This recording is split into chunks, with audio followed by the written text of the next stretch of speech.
Chegamos no último capítulo de Atos dos Apóstolos. Todo livro da Bíblia não tem apenas o propósito de nos informar alguma coisa, mas de formar em nós uma nova realidade, de acordo com a imagem de Cristo. E o propósito do livro de Atos é formar em nós uma identidade de um povo que vive em missão. Quantos de vocês aqui chegaram na Igreja Vida na série de Atos? Levanta a mão. Se você chegou quando a gente já estava pregando Atos dos Apóstolos, bem alto aí, deixa eu ver, quem chegou? Quantas pessoas chegaram? Quem lembra aí de vocês qual capítulo que a gente estava? Alguém arrisca? Pode falar alto. Capítulo 9, quem mais? Quem mais lembra? Não é leilão não, pode falar. Hã? Não lembram? Nós já estamos hoje começando o capítulo 28, é o último capítulo de Atos, que para mim foi com certeza um momento muito especial, esse 1 ano e meio. E a gente vai aí nas próximas semanas finalizar esse capítulo.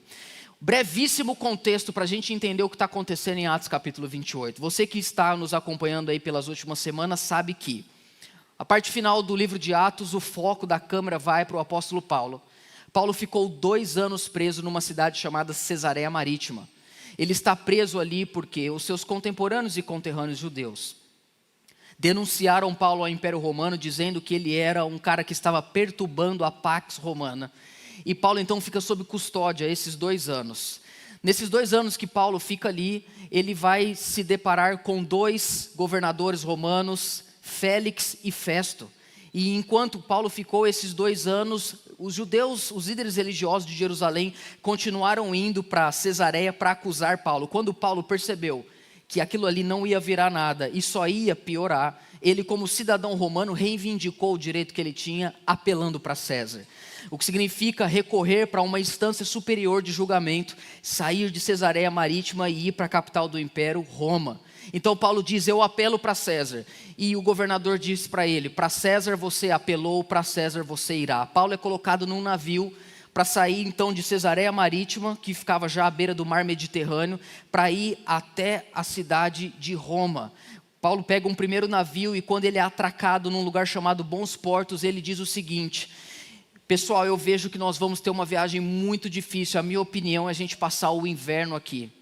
Paulo era um dos poucos cristãos que estavam nesse navio, junto com ele Aristarco e Lucas, o escritor de Atos. Era um navio que tinha 276 pessoas.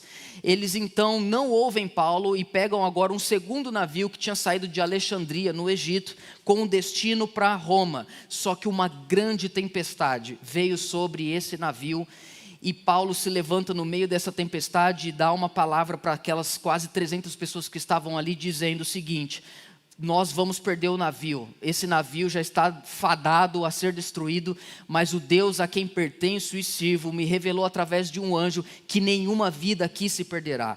E então eles passam por um naufrágio e eles então, quando estão em alto mar, começam a nadar em direção à terra firme. E eles finalmente então chegam nesse lugar. Imagine você, eles estão molhados, é inverno na área do mar Mediterrâneo, eles perderam todos os pertences deles e eles acabaram de chegar numa ilha que eles não fazem absolutamente ideia de quem habita ali. E é aí que começa Atos capítulo 28, Lucas vai mostrar para nós o que aconteceu. Chegando então, uma vez em terra, verificamos que a ilha se chamava Malta. Os nativos, a palavra aí no grego é bárbaros, os nativos nos trataram com singular humanidade. Esse é o título do meu sermão nessa manhã, singular humanidade. Os nativos nos trataram com singular humanidade. Por quê? Acendendo uma fogueira, acolheram a todos nós por causa da chuva que caía e por causa do frio. Tendo Paulo ajuntado e atirado à fogueira um feixe de gravetos, uma víbora, fugindo do calor, prendeu-se na mão dele. Quando os nativos viram a víbora pendurada na mão de Paulo, disseram uns aos outros: certamente este homem é assassino, porque salvo do mar, a deusa justiça não o deixa viver. Porém, Paulo, sacudindo a víbora no fogo, não sofreu mal nenhum.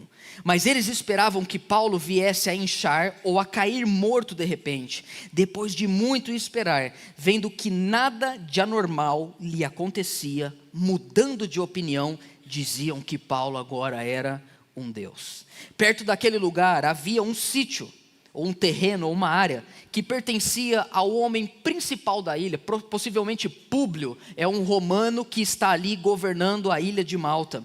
E Paulo então, ele vai se deparar com Públio, o qual nos recebeu e hospedou com muita bondade durante 3 dias. Aconteceu que o pai de Públio estava enfermo de desinteria, ardendo em febre. Paulo foi visitá-lo e orando, impôs-lhes as mãos e o curou. À vista deste acontecimento, os demais enfermos da ilha vieram e também foram curados.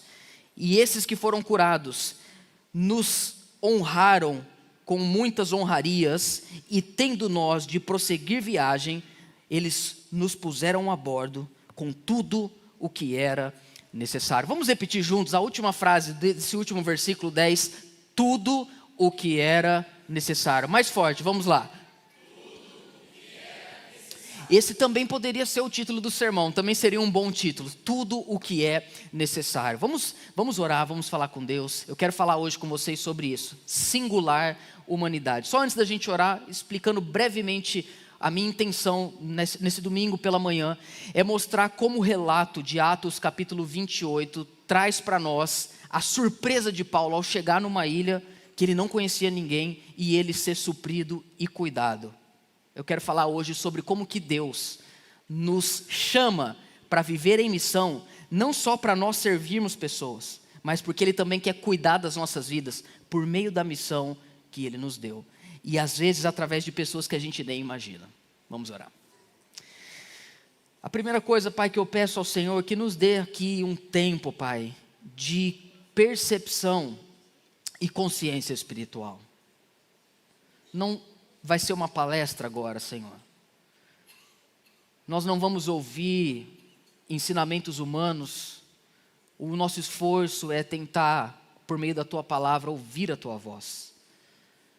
Nós não viemos hoje aqui para ouvir falar sobre Deus. O nosso desejo é ouvir Deus falando conosco. Que a Tua boa palavra seja pregada fielmente e que o Teu evangelho possa chegar aos nossos corações e abrir os nossos olhos. E ao ouvir o Teu evangelho e acolher a Tua palavra, que a gente possa viver uma experiência de maior humanidade, em nome de Jesus. Amém. Você pode dizer amém? Eu namorei a minha esposa, Suzana, por uns 6 anos à distância. Eu morava aqui em Ribeirão Preto, ela morava em Rio Claro, uma cidade que dá umas 2 horas de carro. Mas quando a gente namorava, eu não tinha carteira de motorista, depois até tive carteira de motorista numa parte do namoro, mas não dirigia na estrada naquela época. Então eu sempre ia de ônibus para poder visitar a Sul, lá em Rio Claro.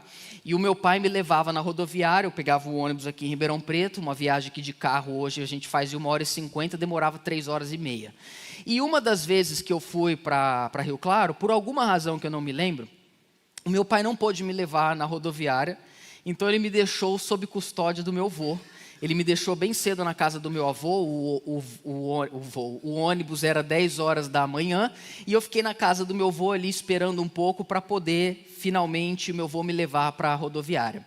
Quando deu mais ou menos o horário, eu entrei no carro e o meu avô abriu o portão eletrônico e a gente já estava saindo. De repente, a minha avó abre a porta assim da casa dela e fala: espera, Pedro, eu preparei um lanche para você comer na viagem. E a hora que minha avó falou isso, a primeira coisa que eu pensei, glória a Deus, ela deve ter feito um pão de queijo com pernil e suco de acerola, que era uma das coisas que ela fazia muito pra gente, né? O pão de queijo, isso é coisa de mineiro, pão de queijo com pernil. E aí quando a minha avó veio com a sacolinha, eu super feliz, peguei a sacola, a hora que eu abri, tinha uma garrafinha de água e 2 bananas.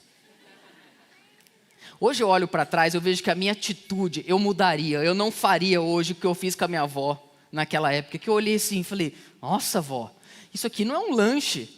Uma garrafa de água e 2 bananas, nem quero, vó, deixa aí, não vou levar. E fui para a viagem, né? Me marcou essa história. Eu tinha esquecido, na verdade, dessa história. E eu fui me lembrar dela há um mês atrás, quando eu fui participar de um encontro em São José dos Campos. Foi realizado ali uma imersão científica para falar sobre meio ambiente para vários líderes evangélicos. E eu deixei a minha família em Rio Claro, a minha esposa e os meus filhos, e parti de carro para São José dos Campos, era mais ou menos 4 horas de viagem, e eu entrei na casa do meu sogro e da minha sogra e pensei, eu vou levar um lanche para, porque eu vou chegar lá depois do almoço e vou ficar com fome. E hoje, quando eu olho para trás, eu tô tentando, não estou firme, mas eu estou tentando ser mais fitness, comer bem, e eu falei, o que eu vou levar, né? Aí eu subi na casa do meu sogro, nas escadas, e eu olhei, tinha uma garrafinha de água com gás e tinha banana na fruteira. Eu peguei 2 bananas e uma garrafinha de água com gás, feliz. Coloquei na sacola e fui para a viagem. E foi o suficiente para mim. Se fosse, sei lá, um tempo atrás, seria um Doritos e uma Coca. 0, de preferência, né? E tinha ali tudo que eu precisava e fui suprido. Que a minha mente mudou de um tempo para cá. Essa viagem que Paulo está fazendo, o destino dele é Roma. E ele chega na ilha de Malta totalmente numa condição de muita vulnerabilidade. Pensa comigo, esses homens estão com frio, é inverno, eles estão encharcados, eles com certeza perderam todos os pertences dele, nem o navio se salvou. Alguns só conseguiram chegar em terra firme porque se agarraram em destroços do navio. E quando eles chegam ali, eu fico imaginando, eles chegam numa ilha, poderia ser a ilha de Lost, poderia ser qualquer outra coisa, e eles não sabem o lugar que eles estão. Pode ser que pessoas que estão ali são canibais, são pessoas que vão fazer mal para eles. Quando Paulo e aqueles outros homens chegam na ilha de Malta, eles são surpreendidos da maneira com que os nativos da ilha cuidaram de Paulo. E aqui a minha suspeita, nesse texto, porque eu entendo que todo texto bíblico, ele tem não apenas algo que ele quer informar, mas ele tem algo que ele quer formar na gente. Eu achei muito interessante como Lucas, o escritor de Atos, quer mostrar para nós como esses bárbaros, esses nativos, trataram esses homens com muita humanidade. E isso para mim é uma grande lição, como você vai perceber no decorrer da minha fala, sobre como que a missão de Deus para nós tem esse objetivo de nos humanizar ou de nos rehumanizar, porque ser humano é algo bom, foi assim que Deus nos criou. Para deixar pedagógico, eu vou separar esse texto, essa pregação em 3 partes. A primeira parte eu quero falar sobre a graça de ser humano. A segunda parte, desculpa a expressão, eu sei que ela é um pouco forte, mas eu quero falar sobre a desgraça de ser pecador. Primeiro, a graça de ser humano. Segundo, a desgraça de ser pecador. E terceiro, eu quero falar sobre rehumanizados pela graça de Jesus. Como que o processo da conversão e da vida em missão é uma forma de Deus rehumanizar as nossas vidas daquilo que o pecado foi tirando da nossa humanidade. Quando Paulo chega lá, a gente percebe então que eles não sabiam nem mesmo o nome desse lugar, como diz o verso 1 para nós. Uma vez em terra verificamos que a ilha se chamava Malta. Talvez o que nenhum deles esperavam era que no verso 2, como nós podemos perceber, os nativos nos trataram com, eu acho muito bonita essa frase, singular humanidade. E por que esses nativos foram tão... por que Lucas entendeu que eles agiram com singular humanidade? Porque eles acolheram aqueles homens. Eles não conheciam, a maior parte daqueles homens que estavam no navio, como era Paulo, eram prisioneiros, muitos sentenciados de morte, e eles acolheram aqueles homens, acenderam uma fogueira por causa da chuva que caía e por causa do frio. No decorrer de todos esses 10 versículos, Lucas vai mostrar para nós essa humanidade. Por exemplo, no verso 7, o apóstolo Paulo, ele fica hospedado na casa de um homem, e Lucas mostra para nós o seguinte, que ele foi hospedado com muita bondade durante 3 dias. No último verso, que é o verso de número 10, o Lucas vai mostrar para nós que esses homens, esses nativos, eles honraram o apóstolo Paulo, distinguiram ele com muitas honras. E a parte final que eu vejo que Lucas quer se esforçar para mostrar para nós como aqueles por quem Paulo talvez não esperava nada, foram bondosos. Além de tudo, eles colocaram a bordo tudo o que o apóstolo Paulo e os demais precisavam para chegar no seu destino final, que era Roma. Eles tinham tudo o que eles necessitavam. Esse texto quer mostrar para nós, em primeiro lugar, que essencialmente ser humano tem a ver com ser bondoso e não religioso. A essência da humanidade é a bondade, não a religiosidade. Porque o que está acontecendo aqui nas entrelinhas, Lucas está, na minha opinião, mostrando para nós o seguinte: os líderes religiosos lá de Jerusalém nunca trataram Paulo bem, fizeram mal para ele, perseguiram ele, e Paulo cai numa ilha deserta, com nativos bárbaros, e é tratado com uma humanidade singular. O que eu vejo que Lucas está mostrando para nós é que a essência da humanidade tem a ver com a bondade. Quanto mais espiritual uma pessoa é, mais humana ela deve se tornar. Temos que tomar cuidado para não construirmos dentro de nós uma compreensão de que ser alguém cheio de Deus é ser uma pessoa estranha e esquisita.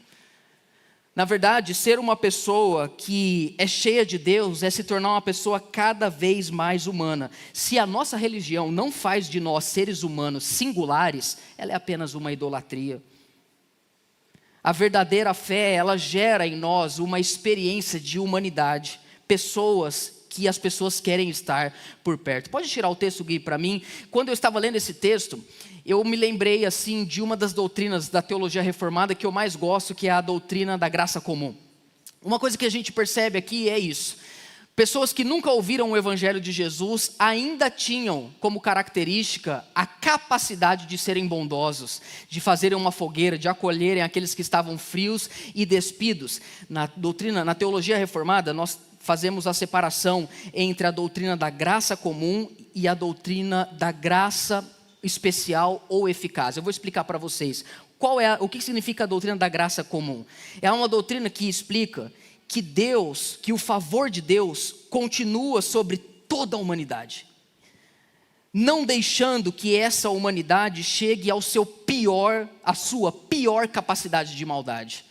É por isso que é possível a gente conhecer pessoas que não são cristãos e são boas pessoas. Já conheceu alguém assim, sim ou não?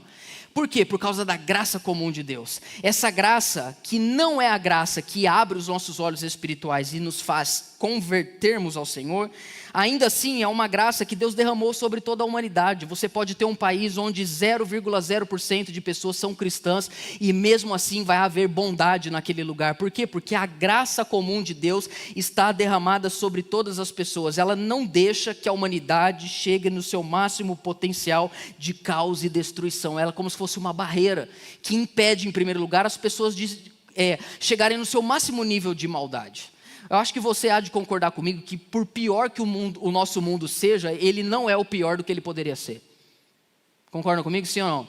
Por pior que seja o mundo, ele não é o pior que ele poderia ser. E a pergunta é, por quê? Porque a gente é bonzinho? Não, porque existe uma trava que se chama graça comum, que não deixa com que a humanidade chegue ao seu máximo potencial destrutivo, porque ela foi derramada sobre todas as pessoas. Porém, a graça comum não tem a ver só com impedir as pessoas de não chegarem ao seu máximo potencial de maldade, mas ela também capacita pessoas a fazerem coisas boas. Por isso que Tiago, na sua carta, ele diz que toda boa dádiva e todo dom perfeito vem lá do alto, descendo do Pai das luzes para todos nós. Você vai conhecer pessoas na sua vida que nunca entraram numa igreja e muitas vezes são melhores do que pessoas que têm um carimbo de religião. Gente que não crê em Deus. Você vai conhecer ateu que tem mais misericórdia do que crente. Você vai conhecer gente que não conhece Bíblia, mas tem mais humanidade no trato com os pobres do que gente que conhece um monte de versículo de cor. Isso é a graça comum de Deus, mas essa graça comum, ela não é suficiente para poder abrir os olhos da pessoa e ela se render ao Evangelho, mas ela está derramada sobre nós. E uma outra coisa que a graça comum faz é deixar ainda que na humanidade caída haja vestígios da sabedoria de Deus. O que é muito importante, irmãos, para nós, porque muitas vezes o médico que vai cuidar muito bem da gente não crê em Deus. Muitas vezes o psicólogo que vai ajudar você é de outra religião. O dentista que vai livrar você de ter a sua boca toda estragada é uma pessoa que frequenta uma religião que você, de forma alguma, quer chegar perto. E isso nos faz reconhecer. Tem pessoas que reconhecer a graça de Deus nas pessoas. A graça comum também dá sabedoria para as pessoas, não na sua máxima extensão. E acho que uma das histórias que me lembro de tentar ilustrar isso é quando Uma das vezes isso na verdade, logo que eu aluguei meu primeiro apartamento, Suzane e eu nos casamos, a gente alugou um apartamento ali no Jardim Paulista, e como todo Ribeirão Pretano, a gente começou a passar muito calor, porque era muito quente o apartamento. E a gente contratou uma pessoa para instalar o ar-condicionado na nossa sala. Era o único lugar do apartamento que podia instalar ar-condicionado, nos quartos não era permitido. E eu contratei esse rapaz para instalar, ele não é cristão, que a hora que ele foi perfurar o único lugar que poderia, ele percebeu que no meio do caminho havia um vergalhão de ferro, uma estrutura, e ele não tinha onde pendurar, e aquilo que iria demorar talvez 2 horas, demorou 8. O cara ficou o dia inteiro na minha casa. Eu lembro que aí ele pegou uma broca maior, ele pegou outra broca maior, ele pegou outra, aí ele chegou na hora do almoço e falou assim para mim, cara, eu vou almoçar, eu tenho uma broca desse tamanho, eu vou em casa, eu vou pegar a broca e eu volto aqui depois do almoço para instalar esse ar-condicionado. E ele ficou 8 horas furando a parede e eu não cobri o sofá. Quando a Suzana chegou, ela não me tratou com singular humanidade.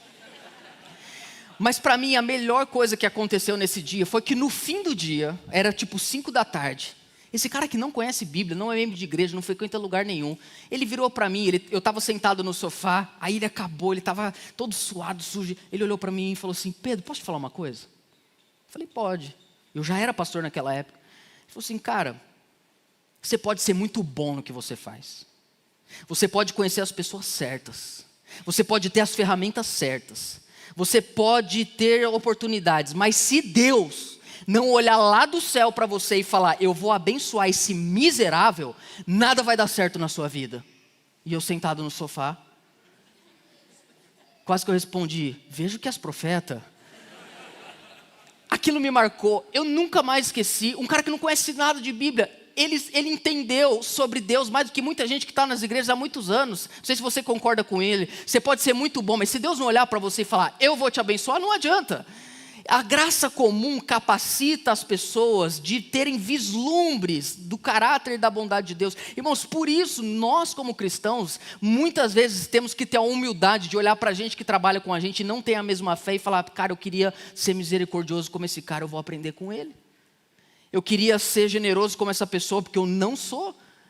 E Lucas mostra isso para nós. Como que é bom o ser humano, porque a graça de Deus está estendida sobre ainda toda a humanidade. Mas a segunda parte do que eu quero falar com você hoje, é que a gente, porém, tem a desgraça de sermos uma humanidade hoje caída. E o pecado habita em nós. E a gente percebe como que uma virada do texto vai revelar isso para nós. No verso de número 3, é narrado para nós que o apóstolo Paulo, ele não era um cara preguiçoso, fizeram uma fogueira para ele, mas ele também quis ajudar. Então ele ajuntou e atirado à fogueira um feixe de gravetos, uma víbora, fugindo do calor, prendeu-se na mão de Paulo. Quando os nativos viram a víbora pendurada na mão de Paulo, disseram uns aos outros, olha outro sinal da graça comum, certamente esse homem é assassino, porque salvo do mar, a justiça não o deixa viver. A humanidade não perdeu o senso de justiça. O que acontece é que muitas vezes elas querem que a justiça seja feita por vias que não tem a ver com o evangelho, mas o senso de justiça permanece. E quando eles olham, então, Paulo sendo mordido pela cobra, eles chegam a essa conclusão. Só que olha o que o verso 5 diz para nós. Porém, Paulo, sacudindo a víbora no fogo, não sofreu mal nenhum. Eu volto nesse versículo no ponto 3 do sermão. Mas a grande missão que eu tenho agora para falar sobre como que a graça comum não abre os nossos olhos e como é uma desgraça sermos homens pecadores, é o que vai acontecer no verso número 6. O texto diz para nós, mas eles esperavam que Paulo viesse a inchar ou cair morto de repente. E depois de muito esperar, vendo que nada de anormal lhe acontecia, preste atenção porque essa frase mudando de opinião é muito importante porque eu quero explicar para vocês. Vendo que nada acontecia, mudando de opinião, diziam que Paulo era um Deus. A essência da humanidade caída é a idolatria. A essência da humanidade caída é a idolatria. Nesse texto nós podemos perceber, e eu queria dizer isso para você, que se você e eu formos para qualquer ilha deserta no mundo, Se a gente for para um recôndito mais longe que a gente conseguir e ter ali um vilarejo com pessoas que nunca tiveram acesso a nenhum ser humano urbano. Se a gente for, seja na África, seja na Amazônia, seja em qualquer lugar do mundo, onde existir pessoas, mesmo que elas não tenham tido contato com gente urbana, onde existir humanidade, você encontrará o pecado. Todos pecaram e estão destituídos da glória de Deus. E por que você vai encontrar esse pecado? Porque isso é uma coisa que permeia a humanidade. E uma das principais formas que o pecado ele é materializado na vida das pessoas é a idolatria. É você pegar qualquer coisa e transformar essa coisa no seu Deus. Eles começaram a achar que Paulo era um Deus. E eles eram culpados disso. Eles não eram indesculpáveis. E eu vou explicar daqui a pouquinho o porquê. Antes, eu só quero explicar para você que essa frase que está escrita aí, mudando de opinião, é uma palavra do grego que só existe aí no Novo Testamento. É a única vez que ela aparece, que é a palavra metabalo, do grego. Que significa literalmente isso que foi traduzido em português. Desculpa. Mudar de opinião. Metabalo significa mudar de opinião. Talvez te lembre uma outra palavra do grego que a gente já falou bastante antes de mudar de opinião no processo da conversão. Hoje tem muitas pessoas dentro das igrejas que mudaram de opinião. Eu não acreditava que Deus existe, agora eu acho que talvez Ele exista. Eu não achava que ir à igreja era algo importante, eu estou entendendo agora que tem o seu valor. São pessoas que estão mudando de opinião, e tudo bem, é ótimo que a gente mude de opinião. Eu tenho certeza que você mudou de opinião várias vezes nos últimos anos. Se você sentasse para conversar com você de 5 anos atrás, vocês não iam concordar um com o outro. Você diria para você alguma coisa, e você de 5 anos atrás, e você falaria para você de 5 anos atrás, você bateria no seu ombro e falaria assim: eu sei, fica quietinho aí que eu sei o que vai acontecer. Porque você foi mudando de opinião nos últimos anos. Quem mudou de alguma opinião nos últimos anos? Então mudar de opinião é algo bom, mas não significa que é o que o Evangelho quer fazer no nosso coração. Deus não quer simplesmente que a gente mude de opinião. Mudar de opinião é mais ou menos assim: eu não acreditava que Deus existe, agora eu creio que talvez Ele exista. Metabalo. Metanoia é algo mais ou menos assim: eu não acreditava que Deus existe, ou eu não ligava para a existência dele, mas hoje Ele é a razão da minha vida.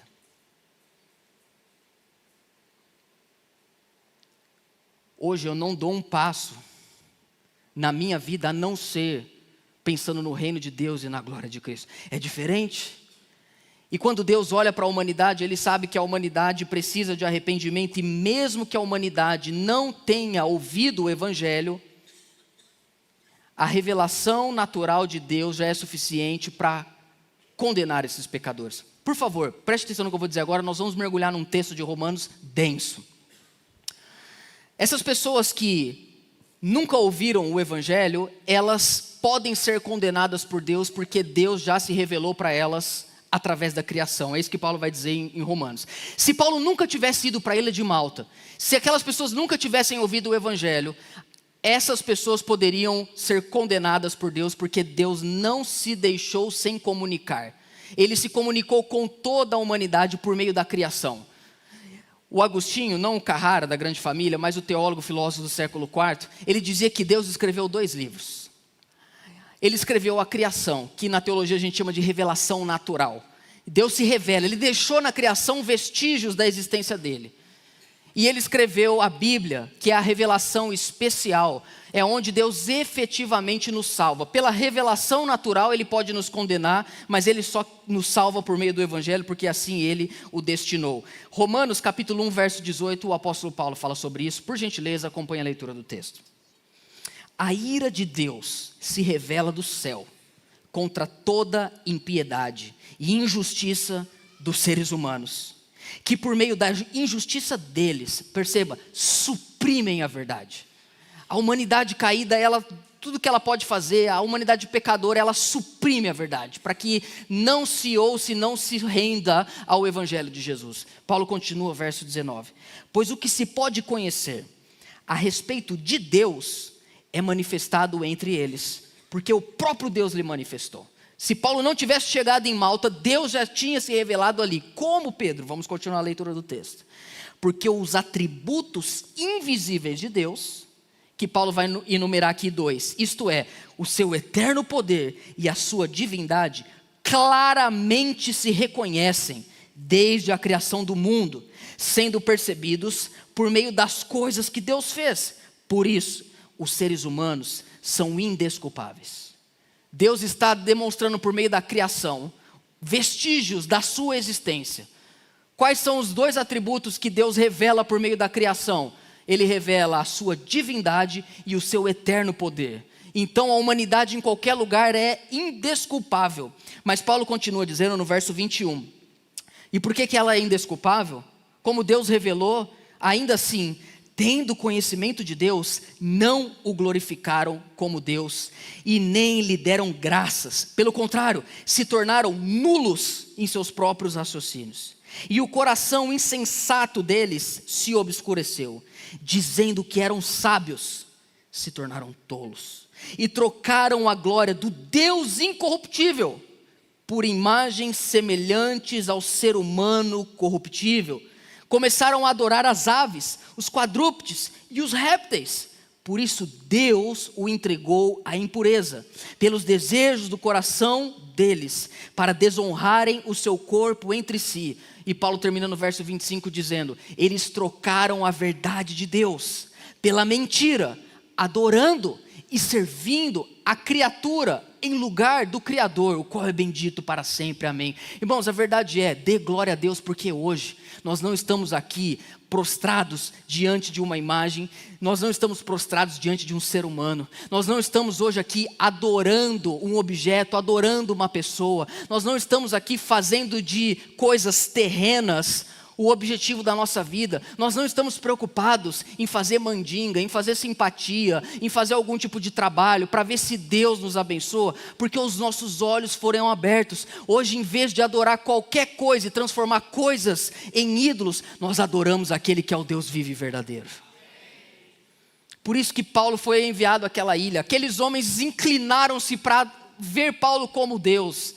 E o Lucas não relata para nós, mas eu tenho certeza que assim como ele tinha feito em Listra e Derbe, em Atos 14, ele provavelmente disse: vocês não precisam achar que eu sou um Deus. E, na verdade isso aconteceu, eu não morri por causa dessa cobra, porque o Deus que está no céu foi quem me livrou. Quantas pessoas que a gente não conhece. Aliás, a idolatria é justamente um processo de desumanização. A idolatria é um processo de animalização. A idolatria é um processo de coisificação. Deus nos fez seres humanos. Quantas pessoas que você não conhece que idolatram o dinheiro? Nós vivemos uma epidemia silenciosa no Brasil, as bets, os jogos de aposta, que é pecado. Pessoas que estão perdendo as suas finanças porque estão subjugadas pelo vício. Estão se animalizando, estão se coisificando. Pessoas que são viciadas em sexo e em pornografia. Pessoas que de alguma forma estão se desumanizando. Porque é isso que a idolatria faz com a gente. Nos faz devotar a nossa vida, o nosso tempo, o nosso dinheiro, a nossa razão de existir para coisas. Eu cresci na igreja. Graças a Deus. Hoje eu vejo que privilégio foi esse. Os meus pais, o meu pai, né, eu cresci ouvindo meu pai pregar e meu pai sempre falava para mim: Pedro, a gente só pode adorar a Deus. Os 3 primeiros mandamentos dos 10 mandamentos: adorarás somente ao Senhor teu Deus, somente a Ele prestará culto. A gente só pode adorar a Deus, a gente só pode adorar a Deus. E cresci ouvindo isso, desculpa. E quando eu estava na Amélia Junqueira, que é uma pré-escola aqui em Ribeirão Preto, na 13 de maio, eu fiz a tríade padrão, Amélia Junqueira, Guião e Cid. Quem estudou aí é nós, quem estudou nesses lugares. E aí eu tinha 4 anos de idade, a idade da minha filha Glória. E eu estava um dia sentado e a professora chegou para dar aula. E eu me lembro desse dia. E ela abriu a lancheira. O que ela tirou de lá para comer? Quem arrisca? Uma banana. E ela tirou a banana da lancheira. E ela começou a descascar a banana. E eu sentava nas primeiras fileiras, porque eu nunca fui o mais alto. E aí a professora, enquanto descascava a banana, falou assim para a sala: gente, eu adoro banana. Eu na primeira fileira olhei para ela e falei assim: professora, adorará somente a Deus, não adorará as bananas. A professora achou incrível aquilo. Ela achou o máximo. Minha mãe me contou agora no intervalo do culto das 9 e das 11, que ela escreveu o bilhete no meu caderno, falando para minha mãe, que eu falei para ela: não adorará as bananas. Mas aquilo marcou tanto, que ela contou para a diretora da escola, e saiu no jornalzinho, a Amélia Junqueira, não sei como é hoje, tinha um jornal mensal, e na última página saiu escrito: o aluno diz à professora, não adorará as bananas. Irmãos, quantas pessoas hoje que não tiveram ainda acesso à graça de Deus? Você não conhece ninguém que adora banana, mas você conhece muitas pessoas que fizeram de coisas e criaturas a razão da sua própria vida. É isso que o pecado faz com a gente. Ele nos animaliza, nos demoniza. O pecado, ele nos... Não sei quantos de vocês usam o ChatGPT. Alguém aqui usa? Estaremos em oração por vocês. Eu tenho usado o ChatGPT. Ele é uma grande ferramenta. Para quem não sabe, é uma inteligência artificial. É uma coisa incrível. Ontem eu estava indo para São Paulo com o Léo aqui da igreja. Ele é todo high-tech. A gente estava no carro conversando sobre isso. E o Léo desenvolveu uma IA de Bíblia. Muito legal o projeto dele. E ele falou para mim: Pedro, eu creio que daqui a alguns anos todas as pessoas terão como seu melhor amigo uma inteligência artificial. E eu não tenho hoje a menor dificuldade de entender que isso vai ser uma realidade, do tipo, você vai vir para o culto e você vai perguntar para a sua IA: qual é a melhor roupa para eu vir? E a gente tem que tomar muito cuidado com isso, porque são ferramentas extraordinárias que a gente pode usar, mas se para a gente transformar isso num ídolo, é isso aqui. E a gente se tornar mecanizado, automatizado. E a hora que você perceber, você não é mais humano, porque você não sabe mais pensar por meio de você. Uma coisa que eu preguei ontem na Batista do Povo, que eu tenho percebido que as pessoas estão transformando a inteligência artificial no seu maior conselheiro. Sabe quem é o maior conselheiro do cristão? O Espírito Santo. Ele é o consolador. Se a gente não tomar cuidado, a gente vai se mecanizar por meio da tecnologia. O problema não é a tecnologia. E sabe por que é muito fácil fazer isso? Porque a gente é pecador. Jesus veio ao mundo para restaurar a nossa humanidade. Esse é o terceiro ponto e último. Jesus não veio ao mundo para transformar a gente em anjos. Toda vez que a humanidade tentou definir o que é divindade, deu errado. Vou repetir isso. A humanidade não pode definir o que é divindade. Só Deus pode dizer quem Ele é. Por isso que Ele escreveu esse livro. Para a gente saber quem Deus é, Ele tem que falar: eu sou assim, porque toda tentativa humana de definir a divindade vira idolatria. Por um outro lado, se a humanidade não pode definir o que é divindade, a divindade pode definir o que é humanidade, porque foi Ele quem nos fez. E humanidade é algo bom, tão bom que Deus quis se tornar homem. Por que Jesus se tornou homem? Para restaurar a nossa humanidade. Quando Ele morre naquela cruz e ressuscita no terceiro dia, Ele não quer fazer de nós agora anjos. Ele quer fazer de nós seres humanos como Deus havia planejado lá no início. Ele quer restaurar a beleza dessa humanidade. Agora sermos humanizados pela graça de Deus. Por isso o cristão precisa ser a pessoa mais humana que a gente conhece. Você não pode chegar no seu trabalho e falar assim: a graça e a pax. Quero fazer uma oração nessa segunda-feira, ó Pai. Você pode fazer uma oração, mas você precisa ser uma pessoa normal, porque é bom ser humano. O problema é que o homem tentou ser Deus, e por isso ele se tornou idólatra, e por isso ele se tornou pecador. O pecado entrou no mundo porque o homem quis ser igual a Deus. Mas a graça e a salvação entraram no mundo porque Deus se tornou homem. Jesus está resgatando. E agora, eu estou caminhando para o final. Para vocês que estavam aqui semana passada, o teólogo N.T. Wright, ele tem uma aposta muito legal na interpretação dele de Atos, desde o momento em que Paulo é impelido a ir para Jerusalém. O N.T. Wright, ele diz que na mente de Lucas, provavelmente ele queria mostrar a história de Paulo refletindo a história de Cristo. Presta atenção nisso, por favor. Jesus foi para Jerusalém, foi julgado injustamente pelos romanos e pelos religiosos e foi até a morte. Foi crucificado, sofreu, morreu, mas no terceiro dia ressuscitou. Ele trouxe o reino por meio de ser impelido pelo Espírito a obedecer ao Pai. Paulo é a mesma coisa.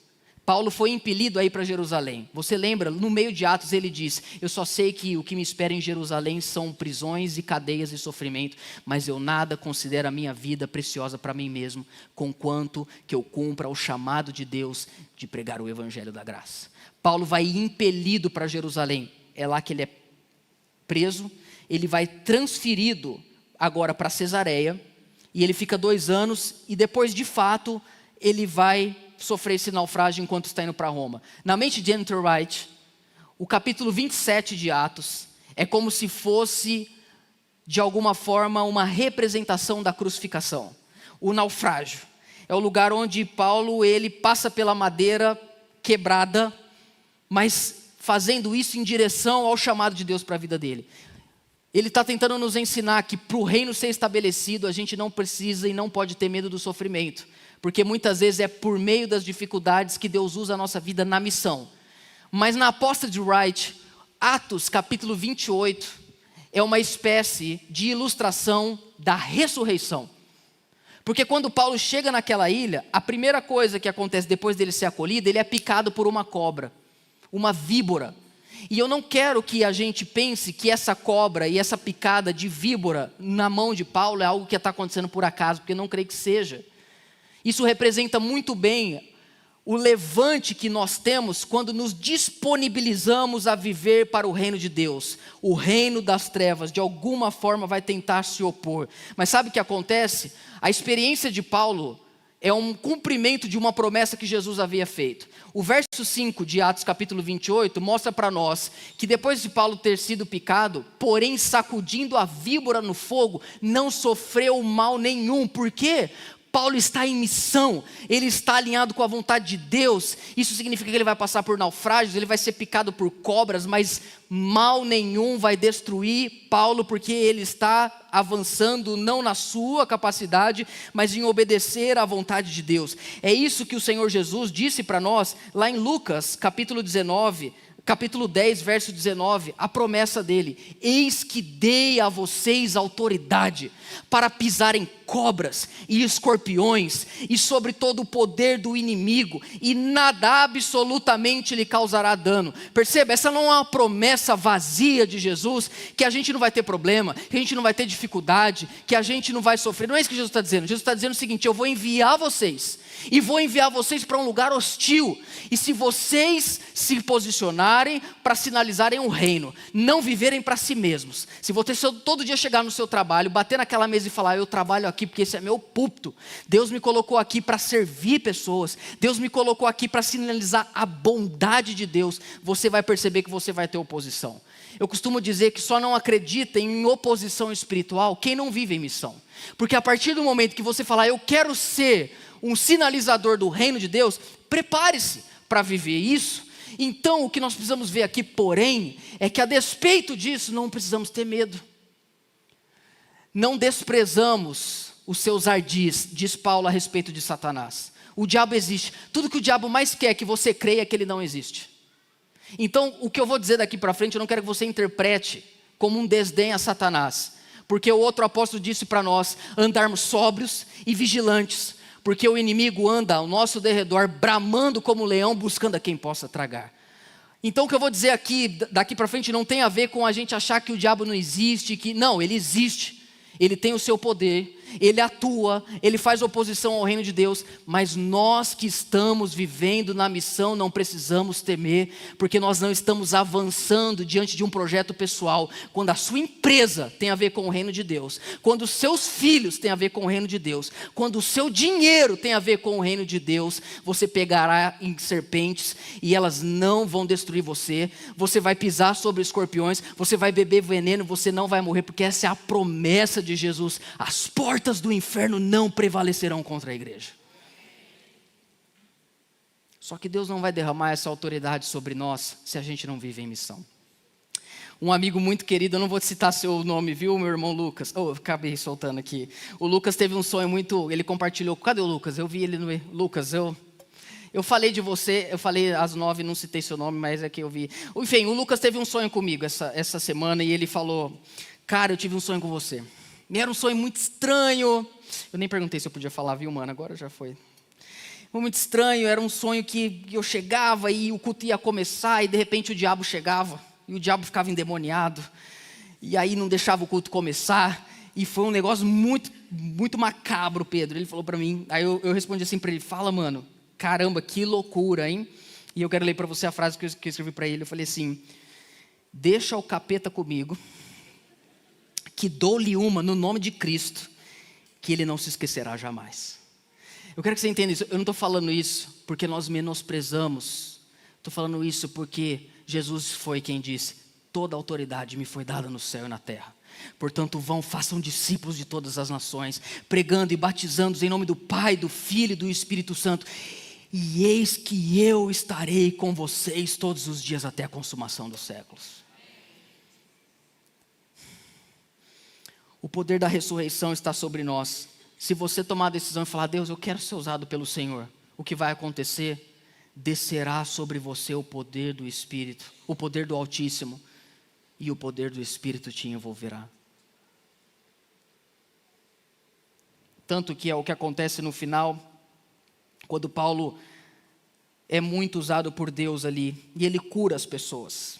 Estou terminando, quero finalizar com esses versos finais. Verso de número 8, aconteceu que o pai de Públio estava enfermo, de disenteria e ardendo em febre. Parece alguns de vocês semana passada, com virose, né? Mas a verdade é que isso aqui está muito para além, provavelmente, de uma virose. Existia uma febre chamada febre maltesa na ilha. E as pessoas contraíam essa enfermidade por meio do leite da cabra. E os comentaristas bíblicos dizem que muitas pessoas não eram curadas e algumas ficavam 2, 3 anos tendo febre diariamente. E às vezes depois morriam. Então provavelmente o que Lucas está explicando para nós é algo sério. Paulo foi visitá-lo e orando impôs-lhes as mãos e o curou. Eu fico imaginando Paulo, ele ficou 2 anos preso lá em Cesareia. Ele não deixou de viver em missão como a gente viu nas últimas mensagens. Mas eu acho que Paulo estava com uma abstinência de ver uma action, uma ação assim, né? Porque ele é um cara que estava por todo lugar, ele ficou 2 anos preso, tanto que ele chegou lá e curou todo mundo na ilha. Eu acho que ele estava com saudade de ver o evangelho do reino ganhando espaço, curando pessoas. E o texto diz isso, no verso 9, o texto fala que o pessoal ficou sabendo, e aí todo mundo veio e todo mundo foi curado, e termina no verso 10, dizendo que essas pessoas que foram curadas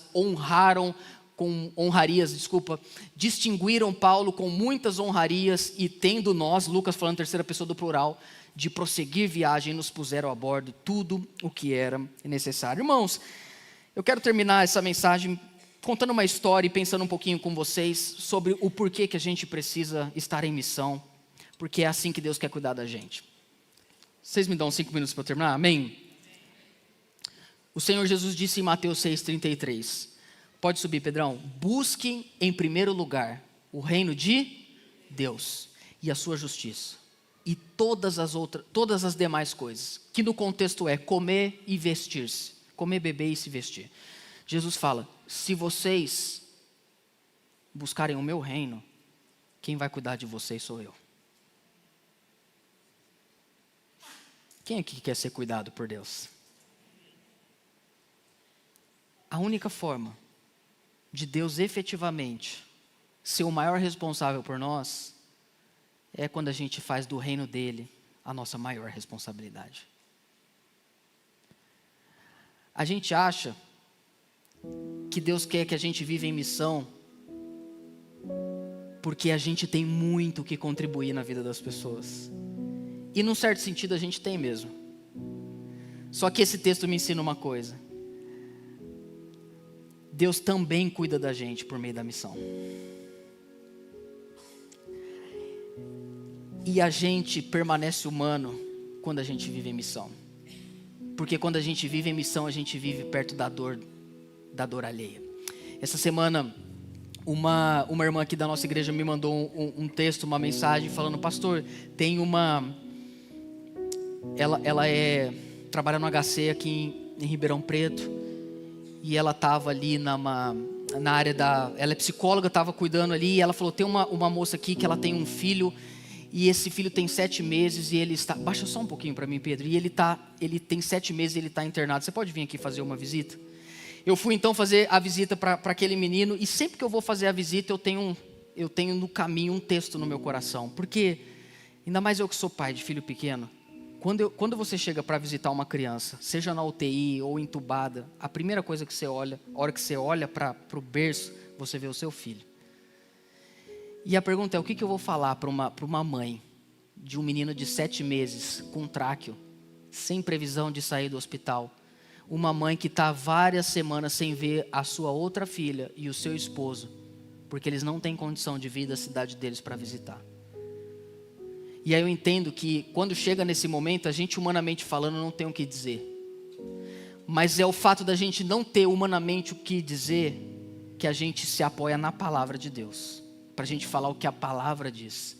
E a minha oração, enquanto eu estava dirigindo, eu falei: Deus, me dá um texto para essa mãe, eu não conheço ela.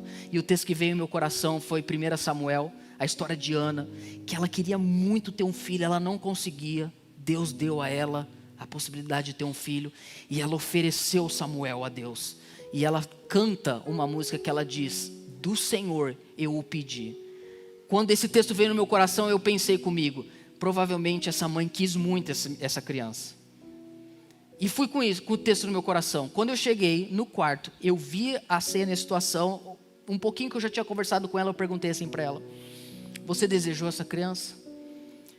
Ela falou assim para mim: não. Eu tenho uma outra filha e ele nasceu sem a gente planejar. E aí a hora que ela falou isso aí, eu entendi o texto. Eu falei: então eu vim aqui para te falar uma coisa. Você pode não ter desejado, mas Deus desejou essa criança. Deus queria que essa criança existisse. Aí eu falo para você, irmãos, quando a gente entra num hospital como esse, a gente não gostaria de ser como Paulo, de impor a mão numa criança dessa e falar: seja curada em nome de Jesus. Mas por alguma razão a gente não consegue. Mas isso não significa que a nossa missão não seja poderosa. A gente pode... Eu acredito que Deus faz milagres, a gente ora por isso, mas a gente... talvez pouquíssimas vezes da nossa vida vai conseguir operar um milagre, mas fazer uma fogueira e aquecer quem está com frio, vestir quem está nu e acolher quem está sozinho, a gente consegue, como sinais do reino de Deus. E eu falei para aquela mãe: Deus desejou esse menino, e se Ele desejou, Ele sabe o que Ele vai fazer. Aí para terminar eu falei assim: tem alguma coisa que eu posso te ajudar? Sabe o que ela falou para mim? Eu tenho me culpado muito e perguntado para Deus se Ele está aqui hoje. Porque, pastor, faz 2 anos que eu saí da igreja. Quando você ouve isso, imagina o quanto que isso não carrega no coração de uma pessoa. Eu falei: minha irmã, isso pode acontecer com qualquer um. A graça de Deus sobre a tua vida não tem a ver com o fato de você estar indo ou não numa igreja. Deus ama você. Não se culpe, isso pode acontecer com qualquer pessoa. Não é sobre o que você fez ou deixou de fazer. Deus desejou essa criança. Deus vai cuidar dela e Ele sabe o que Ele vai fazer com ela. Quando a gente fala de humanidade, a gente está falando de não perder a capacidade de demonstrar bondade, de fazer fogueira para quem está com frio, de estender a mão para quem está perdido, de dar pão para quem está faminto, porque o reino de Deus tem a ver com isso, irmãos. Que a gente possa viver uma reumanização do evangelho do reino nas nossas vidas. Que a gente possa acolher, abraçar. Aqueles homens foram salvos porque Deus queria curar pessoas através da vida de Paulo. Deus nos salvou porque Ele quer curar pessoas através das nossas vidas. Sabe por que a gente precisa da missão? Porque quando a gente vive em missão, a gente está perto de quem sofre. E quando a gente vive perto de quem sofre, a gente não perde a nossa humanidade. Que Deus faça da Igreja Vida uma comunidade de gente que é gente. Que Deus faça da Igreja Vida uma comunidade de pessoas que ainda podem ser tocadas, que ainda estendem as mãos, de pessoas que fazem fogueiras para aqueles que estão com frio. Não importa quantos membros a gente tem, quantos membros nós teremos, quantas pessoas estiveram aqui, o que importa é, das pessoas que aqui estão, quantas estão fazendo a diferença lá fora. Essa é a métrica do reino, que Deus faça de nós uma comunidade de pessoas, de seres humanos, que não perderam a bondade. Esse é o sinal do reino, em nome de Jesus. Você pode aplaudir ao nosso Deus?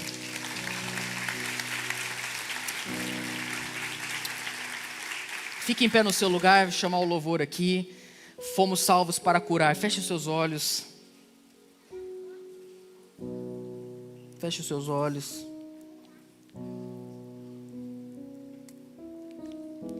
Vamos cantar a Ele.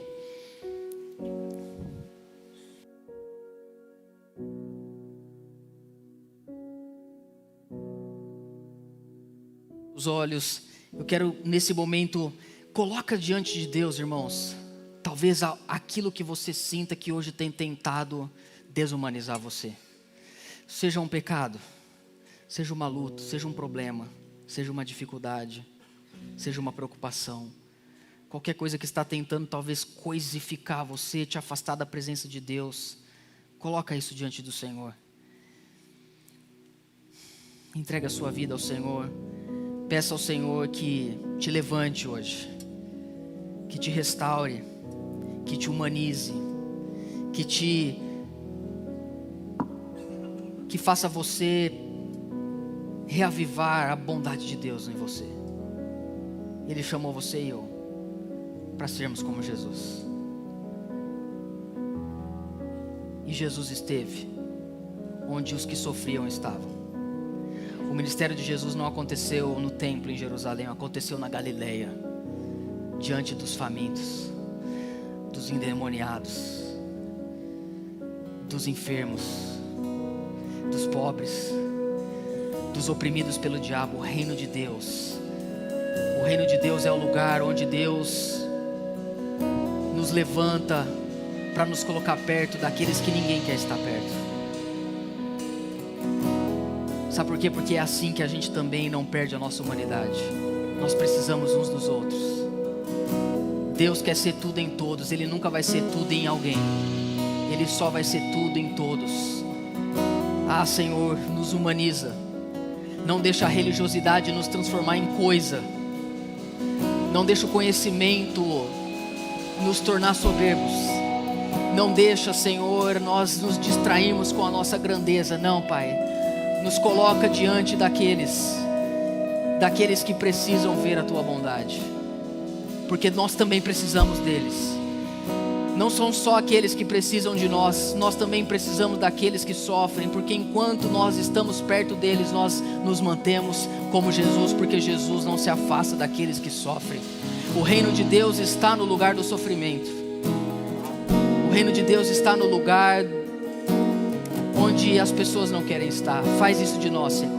Faz isso de nós. Nos humaniza, porque o Senhor nos salvou para curar pessoas através das nossas vidas.